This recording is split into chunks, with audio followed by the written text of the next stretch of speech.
अकोला में पंजाबराव देशमुख कृषि विश्वविद्यालय के सामने राज्य परिवहन की बस ने एक कार को टक्कर मार दी। इस हादसे में किसी भी प्रकार की जनहानि नहीं हुई, लेकिन कार को भारी नुकसान पहुंचा है।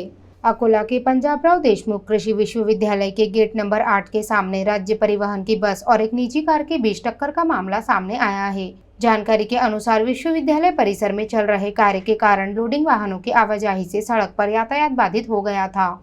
इसी दौरान लोडिंग वाहन के पीछे दो निजी 4 पहिया वाहन खड़े थे। तभी नागपुर से भुसावल की ओर जा रही MH20BL 1638 नंबर की ST बस ने पीछे खड़ी ब्रेजा कार क्रमांक MH30AZ 6235 को जोरदार टक्कर मार दी। इस दुर्घटना में ब्रेजा कार को काफी नुकसान हुआ है। हालांकि किसी भी व्यक्ति को चोट नहीं आई। घटना के बाद कार चालक और यात्रियों ने बस को MIDC पुलिस स्टेशन ले जाकर शिकायत दर्ज कराई है। फिलहाल पुलिस इस पूरे मामले की जाँच कर रही है।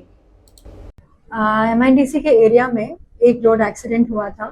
इसमें एक बस के धक्के से एक प्राइवेट कार को लगी है और इस केस में ट्रैफिक जाम भी हुआ था इसके अनुसार, और वहाँ पे पुलिस तुरंत पहुंची और इसका समाधान हुआ है।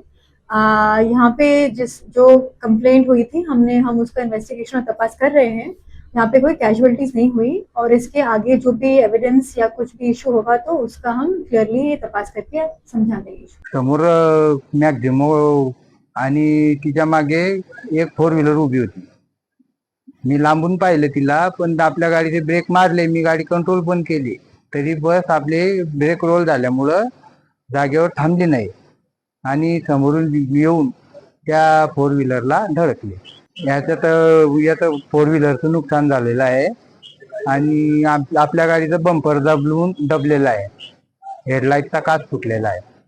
नाही, दुखापत कोणालाच नाही झाली। सर्व प्रवासी सुरक्षित होते आणि हे सर्व झाल्यावर आम्ही पंचनामा करून पोलीस स्टेशनला गाडी जमा केलेली आहे।